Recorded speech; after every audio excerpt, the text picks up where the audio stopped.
హల్లెలూయా! దేవునికి స్తోత్రం. దేవుడైన యేసుప్రభువారు ఈరోజు మనకు పరిశుద్ధ గ్రంథం నుంచి ఇస్తున్న వాగ్దానము రోమీయులకు రాసిన పత్రిక 4వ అధ్యాయం 7వ వచనము. ఎలాగనగా తన అతిక్రమములకు పరిహారం నొందినవాడు, తన పాపమునకు ప్రాయశ్చిత్తం నొందినవాడు ధన్యుడు. ప్రభువు చేత నిర్దోషి అని ఎంచబడినవాడు ధన్యుడు.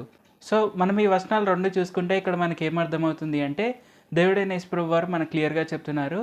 దేవుడైన యేసుప్రభువారు ఎవరైతే పాపాలు క్షమిస్తారో వారు ధన్యులు అనబడతారు అని. ఎవరైతే ఆయన నిర్దోషులుగా ఎంచుతారో వాళ్ళు నిర్దోషులు అని దేవుడైన యేసుప్రభువారు చెప్తున్నారు. మనము ఎప్పుడు కూడా ఆ ధన్యతను పొందుకోవడానికి మనము వినయం కలిగి ఉండాలి. అలాగే మనము పశ్చాత్తాప హృదయం కలిగి ఉండాలి.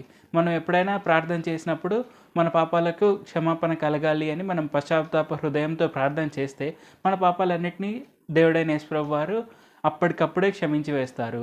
ఆయన మళ్ళీ అవి గుర్తు కూడా చేసుకోరు. ఆయన ఒకసారి మనల్ని క్షమించిన తర్వాత అది ఎప్పటికీ కూడా క్షమాపణ అలాగే ఉంటుంది. అది ఎప్పుడు కూడా మళ్ళీ రివర్స్ అవ్వదు. దేవుడైన యేసుప్రభువారు ఎప్పుడు కూడా ఆయన క్షమాపణలు వెనక్కి తీసుకోరు.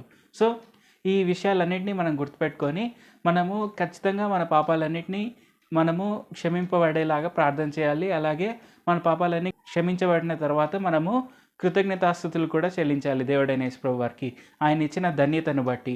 అలాగే మనం అలాగ ముందుకు సాగుతూ ఉంటే మన విశ్వాసం అనేది ఖచ్చితంగా పెరుగుతుంది. అలాగే మనకు రావాల్సిన ఆశీర్వాదాలు, అలాగే మనకు వచ్చిన వాగ్దానాలు అన్నీ కూడా తప్పకుండా నెరవేరి తీరుతాయి. ఎందుకంటే ధన్యులమైన మనము ఖచ్చితంగా వాగ్దానాలను కూడా పొందుకొనగలము. ఈ విషయాన్ని మనం తప్పకుండా గుర్తుపెట్టుకోవాలి.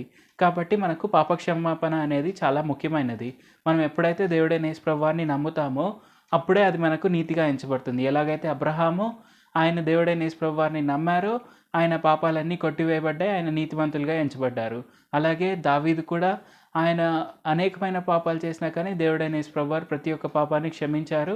అలాగే ఆయన హృదయానుసారుడు అని పిలిచారు. అంటే దావీదును ఆయన హృదయానుసారుడు అని పిలిచారు. కాబట్టి మనం చూడవలసింది ఏంటంటే దేవుడైన యేసుప్రభువారు మన పాపాలన్నింటినీ క్షమించి వేస్తారు. మనం తప్పకుండా మన పాపక్షమాపణకై మనం ప్రార్థన చేయాలి. అది మనకు ఎంతో ముఖ్యమైనది. ప్రార్థన చేసుకుందాం. పరిశుద్ధ జీవాధిపతి జీవంగల దేవా యేసయ్య, ఈరోజు మాకు ఇచ్చిన ఈ గొప్ప వాగ్దానాన్ని బట్టి మీకే వందనాలు తండ్రి. మేము పాపక్షమాపణకై ప్రార్థన చేస్తే తప్పకుండా మీరు మా పాపాలన్నింటినీ క్షమించి వేస్తారు.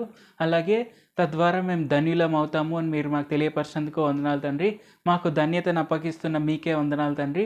మేము ఎప్పుడు కూడా పాపాలు చేయకుండా, ఎప్పుడు కూడా పశ్చాత్తాప హృదయంతో మేము ఎప్పుడు కూడా మా పాపాలను ఒప్పుకునేందుకు సాయం చేయండి. అలాగే ఈ వాక్యం వింటున్న ప్రతి ఒక్కరు మిమ్మల్నే తమ నిజ రక్షకులుగా అంగీకరించి ముందుకు సాగేందుకు సాయం చేయండి.